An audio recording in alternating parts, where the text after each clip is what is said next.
ஓய்வுக்கு ஓய்வு கொடுத்துவிட்டு மெரினாவில் ஓய்வெடுத்துக் கொண்டிருக்கிற திராவிட இனத்தின் தலைவர் டாக்டர் கலைஞர் வாழ்க. தமிழ் இனத்தின் தந்தை, சமூக நீதி தலைவர், தேசத் தலைவர், இந்தியாவின் சிறந்த முதல்வர், முதன்மை முதல்வர் தலைவர் தளபதி வாழ்க. எங்களின் எதிர்காலம் இளைய தளபதி ஆர்வீரண்ணன் உதயநிதி ஸ்டாலின் வாழ்க. தமிழ் வாழ்க. உடல் மண்ணுக்கு, உயிர் தமிழுக்கு. தமிழன் என்று சொல்லி தலை நிமிர்ந்து நிற்போம். அன்பார்ந்த சகோதர சகோதரிகளே, இன்றைக்கு ஆளுகிற டெல்லியிலே ஒன்றியத்திலே ஆட்சி செய்கிற பாஜக, அந்த சங்கி கூட்டம் எப்படியாவது தமிழகத்தில் இந்தி என்கின்ற அந்த ஆதிக்க மொழியை தமிழகத்தில் வேரூன்ற வேண்டும், தமிழகத்தில் அந்த மொழியின் ஆதிக்கத்தை செலுத்த வேண்டும், எப்படியாவது தமிழகத்தில் இருக்கக்கூடிய தமிழர்கள் கண்டிப்பாக அவர்கள் இந்தி எழுத படிக்க பேச கற்றுக்கொள்ள வேண்டும். எனவே கட்டாயமாக தமிழர்களை இந்தி பேச வைக்க வேண்டும், தமிழர்களை இந்தி படிக்க வைக்க வேண்டும் என்ற முயற்சியில் பாஜக அரசு செயல்பட்டுக் கொண்டிருக்கிறது.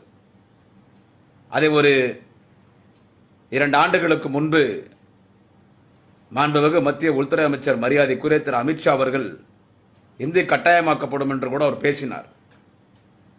அதற்கு பயங்கரமான எதிர்ப்பு வெடித்து தலைவர் தளபதி அவர்கள் இந்திய எதிர்ப்பு போராட்டத்தை அறிவித்தார். மீண்டும் திராவிட முன்னேற்ற கழகம் இந்திய எதிர்ப்பு போராட்டத்தை கையில் எடுத்திருக்கிறது.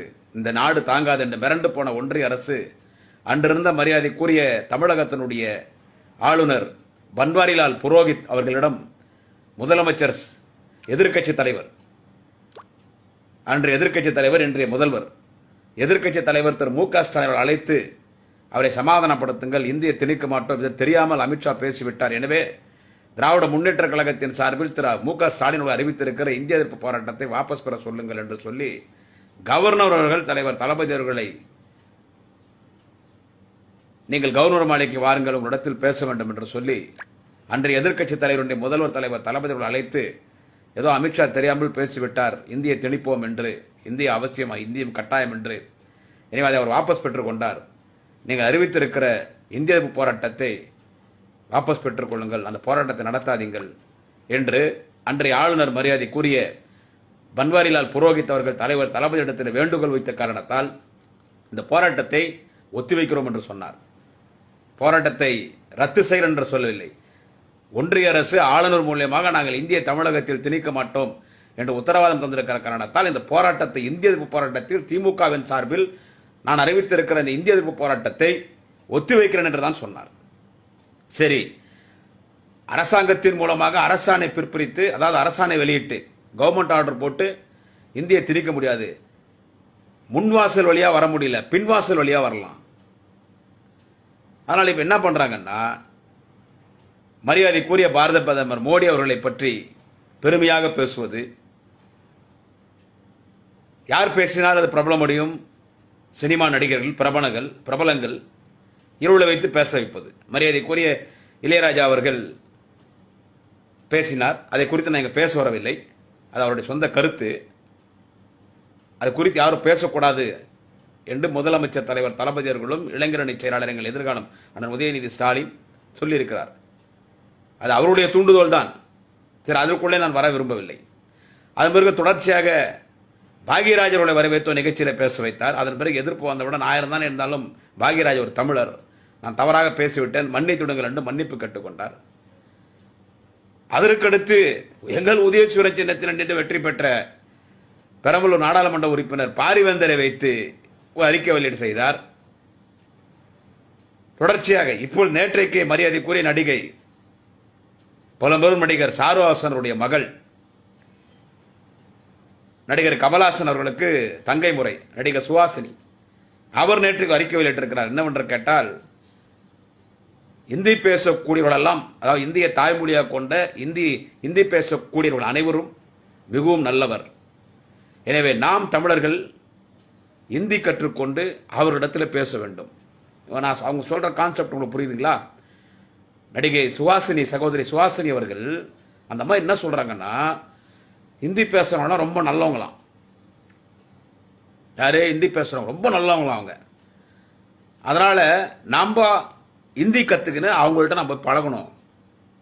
தமிழ்நாட்டில் இருக்கிறவங்க எல்லாரும் ட்ரெயின் ஏறியோ ஃப்ளைட் ஏறியோ இல்லை ஒரு கார் எடுத்துக்கணும். எல்லாம் மகாராஷ்டிரா, உத்தரப்பிரதேசம், எங்கெங்கே ஹிந்தி பேசுகிறவங்க இருக்கிறாங்களோ அங்கெல்லாம் நம்ம போய் அவங்கள்ட்ட போய் பழகணும். இருக்கிற வேலை வெட்டியெல்லாம் விட்டுட்டு இந்த மாதிரி சொல்கிறாங்க. இல்லை ஒரு வேளை ஹிந்திக்காரன் பூரா தமிழ்நாட்டில் தான் இருக்கிறான். நீங்கள் பானிபூரி விற்கிறவன் தான் ஹிந்திக்காரன் சொல்கிறீங்க. பானிபூரி விற்கிறவன் மட்டும் ஹிந்திக்காரன் கிடையாதுங்க. அதெல்லாம் இப்போ பானிபூரி நம்பாளே கடை வைக்க ஆரம்பிச்சிட்டாங்க எங்கே பார்த்தாலும். இப்போ ஹிந்திக்காரனை கேட்டால் எல்லாமே ஹிந்திக்காரன் தான். கொத்தனார் வேலை செய்கிறவனும் ஹிந்திக்காரன் தான், சித்தாள் வேலை செய்கிறவனும் ஹிந்திக்காரன் தான், ஹோட்டலில் கிளீனர் வேலை செய்கிறவனும் ஹிந்திக்காரன் தான், அதே ஹோட்டலில் மாஸ்டரும் ஹிந்திக்காரன் தான், அதே ஹோட்டலில் கேஷியரும் ஹிந்திக்காரன் தான், அதே ஹோட்டலில் மேனேஜரும் ஹிந்திக்காரன் தான், தச்சு வேலை செய்கிறவனும் ஹிந்திக்காரன் தான், முடித்திருத்தம் கடையில் வேலை செய்கிறவனும் சலூனில் வேலை செய்கிறவனும் ஹிந்திக்காரன் தான், ரோட்டில் ஷூக்கு பாலிஷ் போடுறவனும் ஹிந்திக்காரன் தான், மல்லிகை சாமான் கடையில் வேலை செய்கிறவனும் ஹிந்திக்காரன் தான். இப்போ மல்லிகை சாமான் கடையை ஹிந்திக்காரன் வைக்க ஆரம்பிச்சிட்டான். ஹார்ட்வேர் கடை வச்சிருக்கிறவனும் ஹிந்திக்காரன் தான், ஹார்ட்வேர் கடையில் வேலை செய்கிறவனும் ஹிந்திக்காரன் தான், எலக்ட்ரிக்கல் கடையில் வேலை செய்கிறவனும் ஹிந்திக்காரன் தான், எலக்ட்ரிக்கல் கடைக்காரனும் ஹிந்திக்காரன் தான், ஸோ ஆட்டோ ஓட்டுறவனும் ஹிந்திக்காரன் தான், டாக்ஸி டிரைவரும் ஹிந்திக்காரன் தான், திருப்பூரில் இருக்கிற பனியன் கம்பெனி, டெக்ஸ்டைல்ஸ் கம்பெனி பூரா பஞ்சு மில்ல வேலை செய்கிற அத்தனை பேரும் ஹிந்திக்காரன் தான். இதில் தான் ஹிந்திக்காரன் இல்லை, எல்லாத்திலையும் ஹிந்திக்காரன் வந்துட்டாங்க. நம்ம பானிபூரி பண்றோம். இன்னைக்கு எல்லா ஹிந்திக்காரன் அவன் ஊர்ல அவனுக்கு வேலை இல்லை, வறுமை. ஹிந்திக்காரன் இருக்கிற ஊர்ல வறுமை. இந்த அம்மா நம்மள ஹிந்தி கத்துக்க சொல்றாங்க. அவன் பூரா இங்க வந்துட்டான்.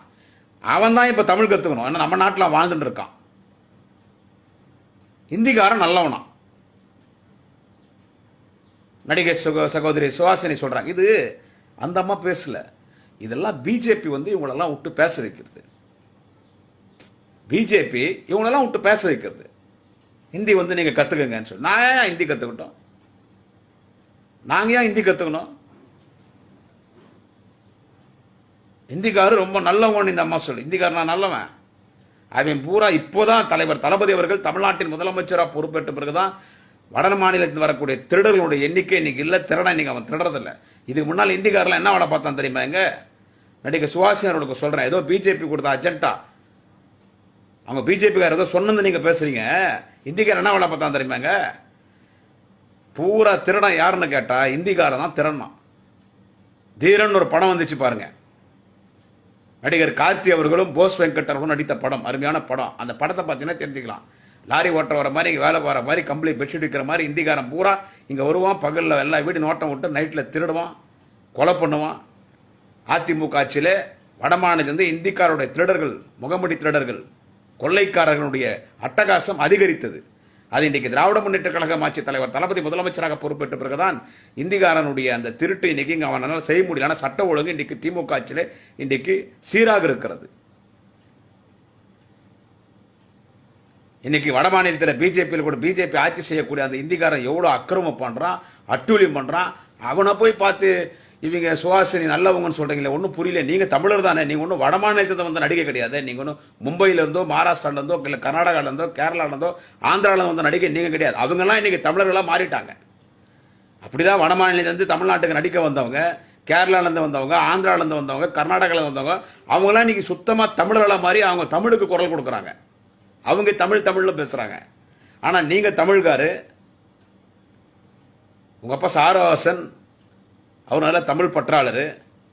கமல்ஹாசன் கட்சி ஆரம்பிச்சுதான் நான் ஏத்துக்கல, கமல்ஹாசனை இந்த நாட்டுக்கு தலை நான் ஏத்துக்க மாட்டேன்னு பேசினவர் உங்க அப்பா சாரவாசன் அவர்கள். நடிகை சுஹாசினி அவர்களுக்கு சொல்கிறேன். இப்போ இந்திக்காரில் ரொம்ப நல்லவங்க நீங்க சொல்றீங்கல்ல, மரியாதைக்குரிய சகோதரி ஆக்டர்ஸ் நடிகை சுஹாசினி அவர்கள் ரொம்ப நல்லவங்க, அவங்கள்ட்ட நம்மளாம் பழகணும், அதுக்காக நம்ம ஹிந்தி கத்துக்கணும்னு சொல்றீங்களா? நான் உங்கள்ட்ட ஒரே ஒரு கேள்வி கேட்கிறேன். நடிகை சுஹாசினி இடத்துல, கமல்ஹாசன் உங்க அண்ணன் தானே? கமல்ஹாசன் உங்க அண்ணன் ஆச்சுங்களா? Blood relation. நீங்க உங்க அண்ணன் கமல்ஹாசன். உங்க அண்ணனுடைய முதல் மனைவி பேருனா மரியாதைக்குரிய நடிகர் கமல்ஹாசன் அவர்கள். ஒரு சிறந்த நடிகர். கமல்ஹாசன் அவர்கள் ஒரு சிறந்த நடிகர், அதுல எந்த விதமான மாற்றம் இல்லை. அரசியல் கருத்து வேறுபாடு அதை விட்டுடுங்க. Is an very good actor Kamal Haasan. அவருடைய முதல் மனைவி பேரு உங்க அண்ணி. மரியாதைக்குரிய சகோதரி நடிகை சுஹாசினி அவர்களே, உங்க அண்ணி இருக்கிறாங்க இல்ல, சரிக்காவா அவங்க பேரு, சரியா பேர் ஞாபகம் இல்ல, தப்பா இருந்தா திருத்திக்கிங்க. கமலஹாசனுடைய முதல் மனைவி சரிகா. Sheejan north Indian. கமலஹாசனுடைய முதல் மனைவி சரிகானுடைய தாய்மொழி எது என்று கேட்டால் ஹிந்தி தான். உங்களுடைய அண்ணன் கமலஹாசனுடைய முதல் மனைவி, அதாவது உங்களுடைய அண்ணி, பெரிய அண்ணி இருக்காங்க இல்ல, ஃபர்ஸ்ட் அவங்க தான் மேரேஜ் பண்ணது. சரிகா அவர்களை தான் முதல் கமலஹாசன் திருமணம் செய்தார். ஹிந்தி பேசக்கூடியவர். ஹிந்திக்காரெல்லாம் நல்லவங்க, தமிழர்கள்லாம் ஹிந்தி கத்துக்கின்னு அவங்கள்ட்ட பழகணும்னு சொல்றீங்க இல்ல. உன் அண்ணன், உங்க அண்ணி மேடம், சகோதரி சுஹாசினி, உங்க அண்ணி சரிகா ஹிந்திக்கார், ஏன் உங்க அண்ணன் வந்து உங்க அண்ணி கூட வாழாம அந்த அம்மா அமிச்சிட்டாங்க? அந்த அம்மா கூட வாழல இல்ல, கிட்டத்தட்ட 20 வருஷம் ஆகும்னு நினைக்கிறேன், கணக்கு கரெக்டா இருந்தா, இன்னும் மிச்சமா கூட ஆகும். முதல் மணி சரிகாவை கமலஹாசன் கைவிட்டு 20 ஆண்டுகளுக்கு மேலாகிறது. ஒரு இந்தி பேசக்கூடிய ஒரு பெண்ணை திருமணம் செய்து கொண்ட கமலஹாசன் அந்த பெண்ணை கைவிட்டார், உதறிவிட்டார். கட்டிய மனைவியை உதறிவிட்டார் கமலஹாசன். அவர் ஒரு இந்தி பேசக்கூடியவர். நீங்க போய் உங்க அண்ணன் கிட்ட சொல்லாமே, எங்களுக்கு எல்லாம் அறிகுறி சொல்றீங்கல்ல நடிகை சுஹாசினி அவர்கள், நீங்க வந்து ஹிந்தி கத்துக்குங்க, ஹிந்திக்காரெல்லாம் நல்லவங்க, அவங்கள்ட்ட போய் பழகுங்க, அதனால ஹிந்தி கத்துவங்க எங்கள்கிட்ட சொல்ல. உங்க அண்ணன் கிட்ட போய் சொல்லு, ஹிந்திக்காரெல்லாம் நல்லவங்க, அண்ணி சரிகா வந்து ரொம்ப நல்லவங்க, அவங்க ஹிந்தி பேசுறவங்க, அதனால அவங்கள போய் திடீர்னு கூட்டின்னு வந்து குடும்பம் நடத்தவங்க உங்க அண்ணன் போய் சொல்றீங்களா? எங்களுக்கு சொல்றீங்களா நீங்க? சகோதரி நடிகை சுஹாசினி அவர்களே, எங்களுக்கு சொல்றீங்கல்ல, தமிழர்கள் நீங்கெல்லாம் வந்து ஹிந்தி கத்துக்கங்க, ஹிந்திக்கார் நல்லவங்கன்னு. உங்க அண்ணன் கமலஹாசன் இருக்காருல்ல, எங்க சென்னையில் இருக்காரா, எங்க இருக்காரு, ஷூட்டிங்ல எங்கன்னா இருக்காரா, இல்ல கட்சி வேலை எங்கன்னா போயிருக்காரு? எங்க போயிருந்தாலும் உடனே உங்க அண்ணனுக்கு ஒரு போன் போடுங்க. உங்க அண்ணன் கமலஹாசன், பத்மஸ்ரீ கமலஹாசன் அவருக்கு ஒரு போன் போட்டு, அண்ணன் ஹிந்திக்காரெல்லாம் ரொம்ப நல்லவங்கன்னு இப்போதான் நான் கண்டுபிடிச்சிருக்கேன். ஏன்னா நேற்று தான் எனக்கு பிஜேபியில இருந்து கூப்பிட்டு சொன்னாங்க, ஹிந்திக்காரெல்லாம் நல்லவங்க, தமிழ்நாட்டுக்காரெல்லாம் தமிழ்ல இந்தியை கத்துக்குன்னு, தமிழர்கள்லாம் ஹிந்தி கத்துக்குன்னு ஹிந்திக்கார்ட்ட பழகுங்க, ஹிந்திக்காரெல்லாம் நல்லவங்கன்னு எனக்கு சொல்லிட்டாங்க. அதனால முதல்ல நம்மளே அதுக்கு எடுத்துக்காட்டா இருக்கணும். நம்ம அண்ணி, உங்க முதல் மனைவி சரிகா வந்து ஹிந்திக்காரு, அவங்க எங்க பெங்களூர்லயே எங்கேயோ இருக்கிறதாக சொல்றாங்க. அவங்கள போய் திடீர்னு கூப்பிட்டு வந்து குடும்பம் நடத்துங்க உங்க அண்ணன் கிட்ட சொல்ல தயாரா சகோதரி நடிகை சுஹாசினி அவர்கள்? ஏன்னா அவங்க ஹிந்திக்காரு உங்க அண்ணி. நான் என்ன சொல்றேன், நீங்க வந்து சினிமாவில் நடிக்கிறீங்க, சீரியல்ல நடிக்கிறீங்க, அந்த வேலை வரைக்கும் பாருங்க ஆச்சுங்களா. நீங்கெல்லாம் வந்து தமிழர்களுக்கு அட்வைஸ் பண்றதுக்கெல்லாம் உங்களுக்கெல்லாம் எந்த ஒரு தகுதி இல்லை என்பதை மரியாதையோடு தெரிவித்துக் கொள்கிறேன். ஏனென்றால் ஒரு பெண்கள் பேசும் பொழுது, ஒரு பெண்களிடம் பேசும் பொழுது எங்கள் கட்சியை குறித்தோ, எங்கள் கட்சியின் தலைவர்களை குறித்தோ, எங்களுடைய தமிழ் சமுதாயத்தை குறித்தோ, எங்கள் தமிழ் கலாச்சாரத்தை குறித்தோ பெண்கள் விமர்சிக்கும் பொழுது அவர்களுக்கு மிகவும் மரியாதையாக பதில் சொல்ல வேண்டும். என்னடா நீங்கள் பெண் தெய்வத்திற்கு சமமானவர், மதிக்கிறேன். இது எங்கள் தலைவர் தளபதி எங்களுக்கு கற்றுக் கொடுத்தது. நான் கூட கொஞ்சம் துவக்கத்தில் சமூக வலைத்தளங்களில் பேசும் பொழுது கொஞ்சம் தடித்த வார்த்தையில பேசியது உண்டு. அதன் பிறகு எனக்கு பெரியவர்கள் அழைத்து சொன்னார்கள், 1000 தான் அவர் நம்ம விமர்சித்தாலும் அவர் ஒரு பெண், எனவே அவர்களுக்கு மரியாதை கொடுக்க வேண்டும் என்று மிகுந்த. நானும் உங்களுடைய படம், சுஹாசினி படம் நிறைய பார்த்திருக்கேன், உங்க நடிப்பெல்லாம் ரொம்ப பிடிக்கும், அது விஷயம் வேற. அதனால நீங்க சினிமாவில் நடிக்கிறது வரைக்கும் நீங்க பாருங்க. நீங்கெல்லாம் வந்து சமுதாயத்தில் வந்து அறிவுரையெல்லாம் நீங்க சொல்லாதீங்க. அதுல பிஜேபி காரன் பேச்சு கேட்டு யாருங்க உருப்பட்டிருக்கான்? ஏங்க எல்லாம் அந்த பிஜேபி நம்பி போயிட்டு இருக்கீங்க? போய் வட மாநிலத்தை பாருங்க, எவ்வளவு அக்கிரமம் பண்றான் பிஜேபி காரன். அந்த சிறுபான்மை சமுதாயத்தை எத்தனை இஸ்லாமியர்கள், அப்பாவி இஸ்லாமியர்களை கொலை பண்றான். மாட்டுக்கறி விற்காதான்றான், இப்ப கறியே விற்காதான்றான். அதெல்லாம் கடவுள் நமக்காக படைச்சிருக்கான். நம்ம சாப்பிட்றது தான் கடவுள் அதெல்லாம் படைச்சிருக்கான். மனிதர்கள் சாப்பிட்றது தான் சட்டப்படி. மாட்டுக்கறி சாப்பிடலாம், ஆட்டுக்கறி சாப்பிடலாம், கோழிக்கறி சாப்பிடலாம், இது சட்டப்படி. இது கடை விற்கலாம். ஆனா இன்னைக்கு வட மாநிலத்தில் மாட்டுக்கறி விற்கிறான்னு சொல்லி எத்தனை இஸ்லாமில் அடிக்கிறான். மாட்டுக்கறி விற்கிறவங்க 2 பேரை தூக்கல தொங்க விட்டான் வட மாநிலத்தில், பிஜேபி ஆட்சி செய்கிற மாநிலத்தில். அது வேணா நான் ஒன்றும் சும்மா சொல்ல. இன்னைக்கு முரசொலியினுடைய தலையங்கம், இன்னைக்கு முரசொலி தலைவர் கலைஞருடைய முரசொலி. இன்று நம்முடைய தலைவர் தளபதி அவர்கள் உங்களில் ஒருவன் என்று நம்மை தினமும் சந்திக்கிறாரே முரசொலி. எங்கள் இளைய தளபதி, எங்கள் எதிர்காலம் அண்ணன் உதயநிதி ஸ்டாலின் நிர்வாக இயக்குநராக இருக்கிற முரசொலி, திராவிட இயக்கத்தின் போர் முரசு, பழம்பெரும் பத்திரிகை, தலைவர் கலைஞர் கையேடு பத்திரிகையாக தன்னுடைய 14 வயதிலே தொடங்கிய பத்திரிகை முரசொலியிலே இன்றைக்கு அழகான தலையங்கம். வடமாநிலத்தில் பிஜேபி செய்கிற அக்கிரமம் என்னவென்று இந்த இன்றைக்கு முரசொலியிலே வந்திருக்கிறது. இதை சுஹாசினி படித்து பாருங்க. உங்க வீட்டுக்கு முரசொலி வரலன்னா வரும், உங்களை மாதிரி ஆட்கள்லாம் நீங்கள்லாம் வந்து விஷயம் தெரிஞ்சதுக்கு படிப்பீங்க. முரசொலி படிக்காத யாரு கிடையாது. முரசொலி இன்னைக்கு தலையாங்க படிச்சு பாருங்க. இன்னைக்கு கூட கலைஞர் செய்தியில் அழகா சொன்னாங்க முரசொலியுடைய தலையாங்கத்தை. இந்தி பேசுற மாநிலத்தில் ஆட்சி செய்யற பிஜேபி அங்க இருக்கக்கூடிய இஸ்லாமியர்கள், அங்க இருக்கக்கூடிய கிறிஸ்தவர்களை எந்த அளவுக்கு கொடுமைப்படுத்திக் கொண்டிருக்கிறது. இன்னைக்கு பிஜேபி பேச்சு கேட்டு நீங்க நடிகர்கள் நீங்க இந்த ஆட்டம் போடுறீங்களா? இந்த கங்கை அமரன் ஒரு இயக்குனர், அவரு நல்ல இயக்குனர் and is an music director. Gangai Amaran அவருடைய பாட்டு எனக்கு நல்லா பிடிக்கும். ஒருத்தரை விமர்சனம் பண்ணும்போது அவங்களை ஃபுல்லா விமர்சனம் பண்ணியதில்லை, அவங்களுடைய திறமையை நம்ம பாராட்டணும். இல்ல கரகாட்டக்கார படத்தில் பல படம் கங்கை அமரனுடைய மியூசிக், இளையராஜாவுடைய மிகப்பெரிய இசைஞானி மரியாதைக்குரிய இளையராஜாவுடைய தம்பி கங்கை அமரன். அவரு பிஜேபி, அவரு யாரும் இஷ்டத்துக்கு பேசுறாரு. இந்த பிஜேபி இருக்கிறவங்க ஒரு டீசென்ட்னா என்னன்னு தெரியாது, ஒரு பிரஸ் பீப்புள்ஸ் கிட்ட எப்படி நடந்துக்கணும்னு தெரியாது. அவங்கள நம்பி சுஹாசினி போன்ற நடிகைகள் எல்லாம் இப்படிப்பட்ட அறிக்கை நீங்கள் வெளியிடுறீங்களே. ஹிந்தி பேசுறவங்க ரொம்ப நல்லவங்க, தமிழ்காரெல்லாம் ஹிந்தி கத்துன்னு அவன்கிட்ட ஹிந்தி பேசுங்கன்னு அந்த பிஜேபி இருக்கிறவங்க என்ன ஆட்டம் போடுறாங்க. அந்த இவர் கங்கை அமரன் நேற்று பாத்தீங்களா சோசியல் மீடியால எவ்வளவு வைரலான வீடியோ. கங்கை அமரன் ஒரு யூடியூப் சேனலுடைய ஒரு ரிப்போர்ட்டர், ஒரு நெறியாளர், ஒரு ஜெர்னலிஸ்ட். அவர் போய் பேட்டி கேட்கிறாரு. இவரு கங்கை அமரன் பேட்டி கொடுக்கும்போது ஃபுல்லு மப்பு, ஃபுல் சரக்கு. அவர் பாவம் அந்த ரிப்போர்ட்டர் என்ன இடத்துக்கு போனாரு கங்கை அமரன் தெரியாதுங்க, ஃபுல் மப்பு. அது சொல்லிட்டுக்கணும்.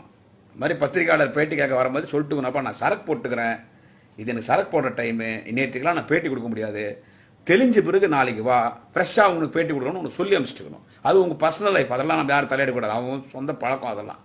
இது இருந்தாலும் ஃபுல்லாக தண்ணியை போட்டு கங்கை அமரன் அந்த பார்த்தீங்களா அந்த சோசியல் மீடியாவில் தண்ணியை போட்டு இருந்தாலும் வளர்றான் பாரு. நான் இன்னைக்கு காலையில் ஃபேஸ்புக்கில் ஒரு ஸ்டேட்டஸ் ஒன்று போட்டேன், சமூக வலைத்தளத்தில் பதிவு போட்டேன். மிஸ்டர் கங்கை அமரன், நீங்கள் பேட்டி அளித்த பொழுது நீங்கள் குடித்திருந்தது வெளிநாட்டு சரக்கா, உள்நாட்டு சரக்கா, கல்லா, சாராயமா, சுடக்கஞ்சியா, எந்த சரக்கு போட்டிருந்தீங்க? அவ்வளோ போத தலைக்கு ஏறிடுச்சு உங்களுக்கு, என்ன சரக்கு போட்டிருந்தீங்கன்னு ஒரு கேள்வி ஒன்று கேட்டேன் இன்னைக்கு காலையில் ஃபேஸ்புக்கில். வாயா போயான்றார் ஒரு ரிப்போர்ட்டர். ஒரு ரிப்போர்ட்டர் இந்த சமுதாயத்தினுடைய தூண்களிலே பத்திரிகை ஒரு மிகப்பெரிய தூண். இந்த ஜனநாயகத்தின் வேர்களில் பத்திரிகை ஊடகம் அது ஒரு முக்கியமான வேர். It's an very important root of our democracy country. அந்த ஒரு பத்திரிகையாளரை பார்த்து எத்தனையா வாடா போடான்னு பேசுவேன். இது யாருன்னா கண்டிச்சிங்களா? இது யாரா கண்டிச்சிங்க? ஒரு பத்திரிகையாளர், ஒரு யூடியூப் சேனல் தான் என்ன, மீடியா என்ன எல்லாம் ஒன்று தான். இப்பெல்லாம் நிறைய பேர் மீடியாவை பார்க்கறது எல்லாமே இப்போ யூடியூப் சேனல்ஸ் தான் பார்க்குறாங்க. இப்போ நானே தொடர்ந்து 2 வருஷமா யூடியூப் சேனலில் தான் 22 வருஷம் தமிழ்நாடு முழுக்க சுத்தலாம் குடியாத்த குமரன். 22 வருஷம் தமிழ்நாடு ஃபுல்லா வெற்றி கொண்டானோட நான் சுத்தாத ஊர் இல்லை, நான் பேசாத நகரம் இல்லை, நான் பேசாத பேரூராட்சி இல்லை, நான் பேசாத மாநகராட்சி இல்லை, நான் பேசாத ஊராட்சி இல்லை.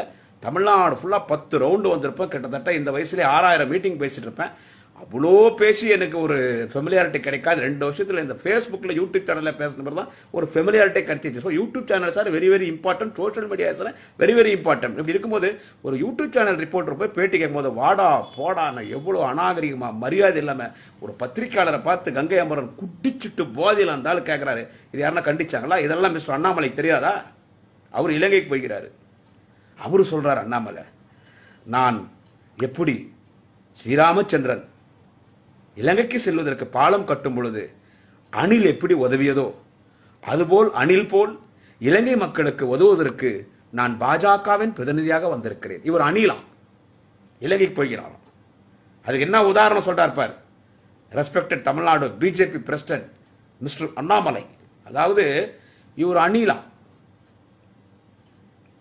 ராமருக்கு பாலம் கட்டும் போது அணில் உதவி பண்ணிச்சு. அது ராமாயணம் நடந்தது உண்மை, ராமர் பாலம் கட்டினாரு, இதெல்லாம் உண்மை, அதெல்லாம் நான் மறுக்கல. நானே ஆன்மீகவாதி தான், ஸ்ரீராம்ஜி சொல்லக்கூடியதான், ராமர் கோயிலுக்கு போறோம்னு தான், உண்மைதான். அணில் உதவு உண்மைதான். ராமாயணத்தை அணிலுக்கு இவர் கம்பேர் பண்ணிக்கிறாரு.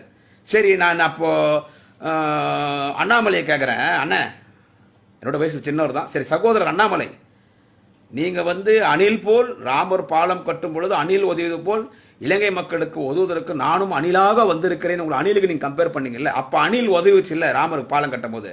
அப்ப ஸ்ரீராமச்சந்திரன் நம்முடைய கடவுள், ஸ்ரீராமச்சந்திரன் அவதாரம் கடவுள், ஸ்ரீராமச்சந்திரன் நாராயணன் அவதாரம் ஸ்ரீராமச்சந்திரன் அணிவில் உதவுன உடனே என்ன பண்ணாரு, தடவி கொடுத்தார் அணிலுக்கு ராமர். இப்ப அணில் மேல 3 கோடு இருக்கும். அது பார்த்துருக்கீங்களா? நம்மள அணிலுக்கு 3 கோடு இருக்கும் மேலே. அந்த அணில பார்க்கும்போது அந்த கோடை பார்த்தா ராமா ராமான்னு தொட்டு கும்பிடுவாங்க. அது நமக்கு ஒரு நம்பிக்கை. ஏன்னா ராமர் தடவி கொடுத்தார் அணில. நான் கட்டின பாலத்துக்கு உன்னால முடிஞ்ச உதவி செஞ்சேன்.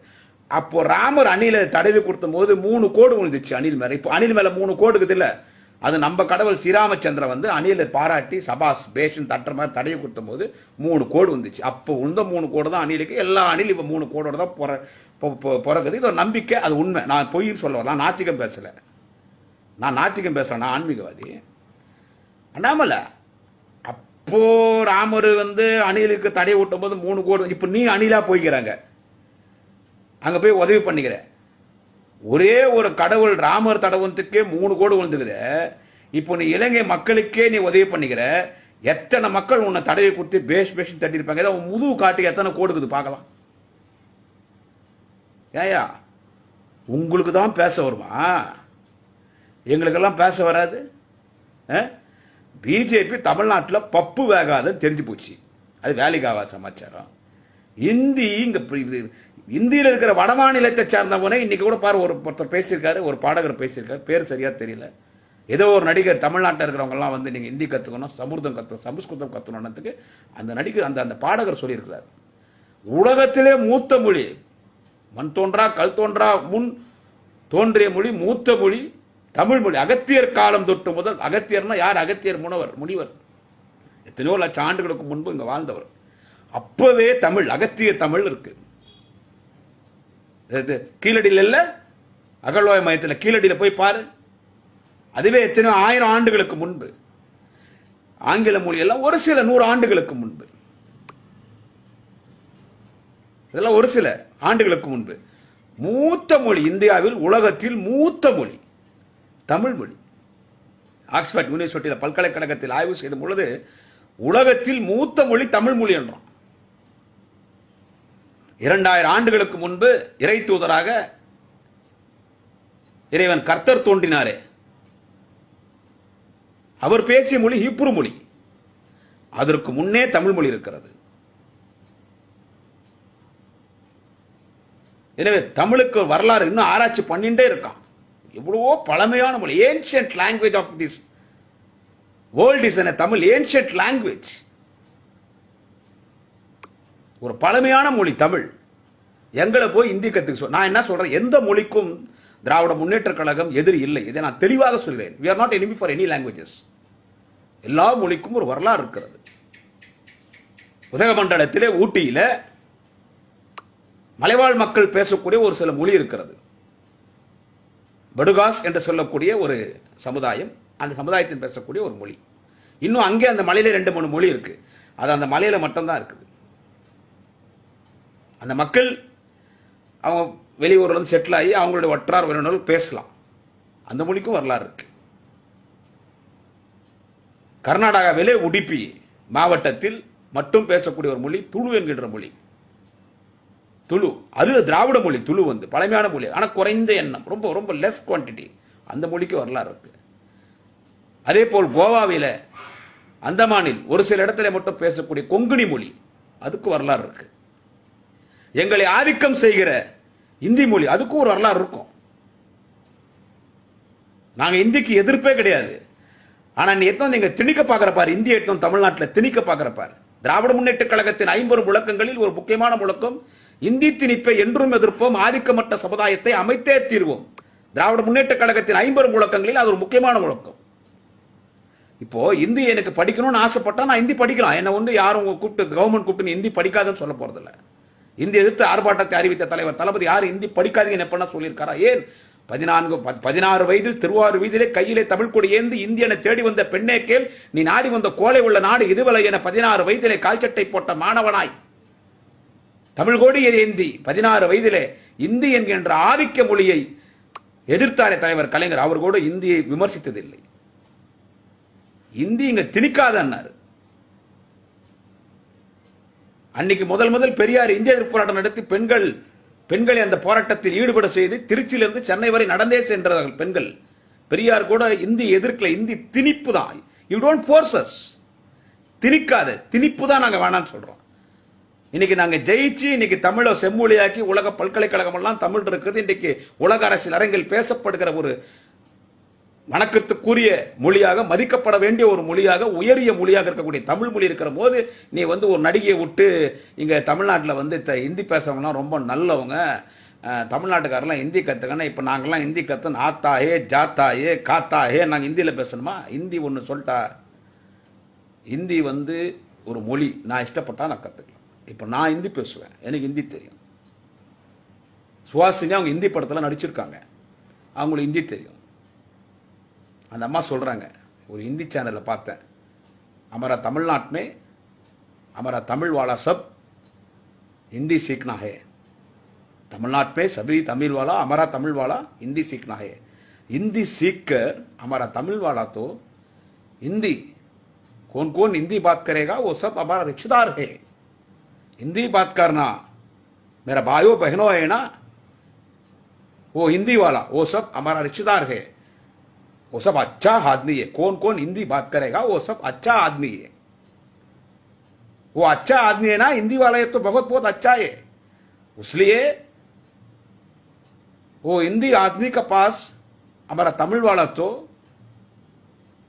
हिंदी में बात करना, उसलिए सब तमिलनाडु में हमारा आदमी सब हिंदी सीखना, हिंदी सीखकर हिंदी में बात करना तमिल वाला सब அப்படின்னு இந்த அம்மா சொல்லுங்க.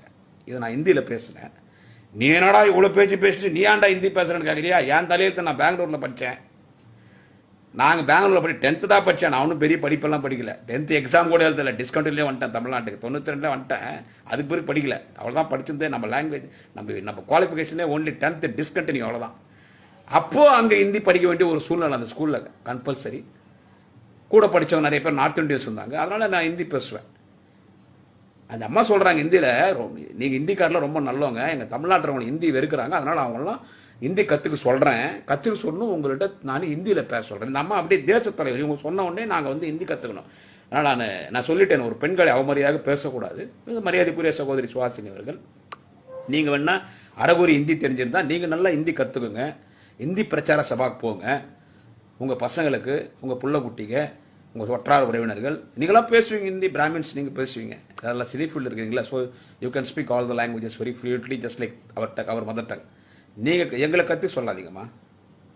அச்சா, இதெல்லாம் வந்து யார் பார்க்குற வேலைன்னா பிஜேபிக்கார பார்க்குற வேலை. எனவே ரெஸ்பெக்டட் மிஸ்டர் அண்ணாமலை, இந்த மாதிரி இந்த அரசியல் இந்த சைடில் குறுக்கு சால் ஓட்டுற வேலை, இந்த பின்வாசல் வழியா வந்து ஆளுங்களை விட்டு இந்தியை வந்து இங்க வேறுவனை பார்க்கலாம், அதன் மூலியமா பிஜேபி இங்க கொண்டு வரலாம். நீங்க பாத்தீங்கன்னா 1000 முறை தலைவர் தளபதி பேசிட்டாரு, என்னை போன்ற சொற்பொழிவாளர்கள் தொடர்ந்து பேசிக் கொண்டிருக்கிறோம். திமுக என்கின்ற கடைசி தொண்டன் இருக்கும் வரை இந்தி ஆதிக்கத்தை நாங்கள் தமிழ்நாட்டில் அனுமதிக்க மாட்டோம். பிஜேபி என்கின்ற கட்சியும் தமிழ்நாட்டில் இங்கே அனுமதிக்க மாட்டோம். அப்பி தவறி தட்டி தடுமாறி நீங்கள் அதிமுகவோட கூட்டணி சேர்ந்து ஒரு 4 தொகுதியில் வந்திருக்கலாம், இதுவே கடைசி, இனிமே நோட்டாக்கில தான். எனவே அண்ணாமலை, நான் தமிழ்னு சொல்றேன், அப்புறமா ஏன் நீ வந்து இந்தியை கொண்டு வந்து இப்படிப்பட்ட புரோக்கர் வச்சு உள்ள விட பாக்குற? இன்னைக்கு முரசொலி தலையாங்கத்தை அண்ணாமலை நீ படி. உன் பிஜேபி நீங்க வட மாநிலத்தில் இந்தி மக்கள் வாழக்கூடிய வட மாநிலத்தில் சொல்லுங்க, இந்திக்கார் நல்லவங்க, தமிழ்நாட்டுக்கார் இந்தி கத்துணும்னு சுவாசினி விட்டு பேச விடுறீங்கல்ல பிஜேபி. வட மாநிலத்தில் பிஜேபி ஆட்சி செய்யக்கூடியது குஜராத்தாக இருக்கட்டும், உத்தரப்பிரதேசாக இருக்கட்டும், எந்த மாநிலமாக இருக்கட்டும், இந்தி பேசக்கூடிய மக்கள், இந்தி பேசக்கூடிய மக்களில் வாழக்கூடிய மாநிலங்களில் ஆட்சி செய்கிற பிஜேபி அங்கே அந்த மக்களை எந்த அளவுக்கு கொடுமைப்படுத்திக் கொண்டிருக்கிறார். சிறுபான்மை மக்கள் இஸ்லாமில் மட்டும் இல்லை, தலித்கள் எந்த அளவுக்கு கொடுமைப்படுத்தப்படுகிறார்கள்.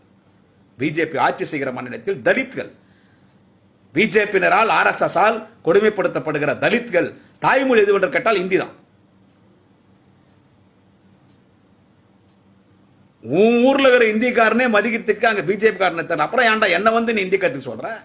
என் தமிழர்களை நீ வந்து தமிழ் கத்துக்க. நாங்க எந்த வட மாநிலத்தில் வந்து பிச்சை எடுத்து பிழைக்கிறதுக்கு நாங்க வரல. இங்க தமிழ்நாட்டில இருந்து யாரும் மத்திய பிரதேசத்தில் போய் கூலி வேலை செய்யல, தமிழ்நாட்டில இருந்து யாரும் உத்தரப்பிரதேசத்தில் போய் கூலி வேலை செய்யல, தமிழ்நாட்டில இருந்து யாரும் குஜராத்ல போய் கூலி வேலை செய்யல, தமிழ்நாட்டில இருந்து யாரும் மகாராஷ்டிரால போய் கூலி வேலை செய்யல, தமிழ்நாட்டில இருந்து யாரும் பீகார்ல போய் கூலி வேலை செய்யல, தமிழ்நாட்டில இருந்து யாரும் போய் மணிப்பூர்ல கூலி வேலை செய்யல, தமிழ்நாட்டில இருந்து யாரும் ஒரிசால போய் கூலி வேலை செய்யல, தமிழ்நாட்டில இருந்து யாரும் போய் வெஸ்ட் பெங்கால்ல கூலி வேலை செய்யல, தமிழ்நாட்டில இருந்து யாரும் போய் ஜார்க்கண்ட்ல கூலி வேலை செய்ய, உத்தரகாண்ட்ல கூலி வேலை செய்ய. என் நாட்டில் நான் இருக்கேன், ஆனா வட மாநிலத்தில் இந்திக்காரர் தான் என் நாட்டில் கூலி வேலை பார்க்க வந்துக்கிறான். என் தமிழனை நம்பி இங்க தமிழ்நாட்டு வந்தவர்களை வாழ வைக்கிற மண் தமிழ் மண், வந்தவர்களை வாழ வைக்கிற நாடு தமிழ்நாடு. என் நாட்டுக்கு வந்துக்கிற நீ இந்திக்காரன்னா புல்ஷிட். நீ கத்துக்கடா தமிழ, நீ கத்துக்கோ தமிழ. என்கிட்ட பொழைக்க வந்துக்கிற வடமாநிலத்துக்கார பொழைச்சுக்கோ. வந்தவர்களை வாழ வைக்கிற நாடு தமிழ்நாடு, வந்தவர்களை வாழ வைக்கிற உலகத்தின் ஒரே தலைவர், இந்தியாவின் சிறந்த முதல்வர், தமிழினத்தின் தன்மான தலைவர், திராவிட இனத்தின் தலைவர், தேச தலைவர், சமூக நீதி தலைவர், தலைவர் தளபதி, வந்தவர்களை வாழ வைக்கக்கூடிய தலைவர் தளபதி. வந்துக்கோ, வாழ்ந்துக்கோ, பொழிச்சுக்கோ, சொத்து சம்பாதிச்சுக்கோ, கோட்டீஸ்வரன் அபார்ட்மெண்ட்ஸ் கட்டு, 100 கணக்கில் ஏக்கர் வாங்கு, காம்ப்ளெக்ஸ் கட்டிக்கோ. பட் யூ ஆனா தமிழ் கத்துக்கடா. வடமாநிலத்துக்கார நான் பிஜேபிக்கு சொல்றேன், இங்க வரவன் நீ தமிழ் கத்துக்கோ. உன் இந்திய கத்துனான்ற அவசியம் எங்களுக்கு இல்லை. விடைபெறுகிறேன். வணக்கம். பேச்சாளர் குடியாத்தம் குமரன்.